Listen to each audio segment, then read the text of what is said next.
তা আদম, তুমি কি মূর্তি তৈরি করলা যে আমি তাকে সিজদা করব? আল্লাহ বলছেন এটা আমার হুকুম। আল্লাহর কি এটা হুকুম? আল্লাহ দেখেন কেমনে বান্দাকে পরীক্ষা করে। ইবলিস এই জায়গাতে অপ্রকাশ করলো।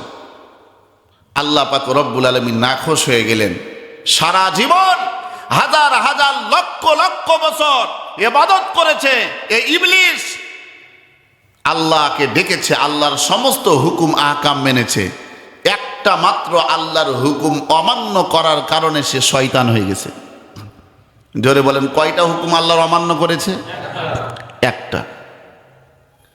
আপনি সব মানবেন, নামাজ পড়বেন, রোজা করবেন, হজ করবেন, যাকাত দিবেন, দান করবেন, মা বাবার খেদমত করবেন, দুনিয়ার সমস্ত মানুষের হক আদায় করবেন, দুনিয়ার সমস্ত কিছু পালন করবেন।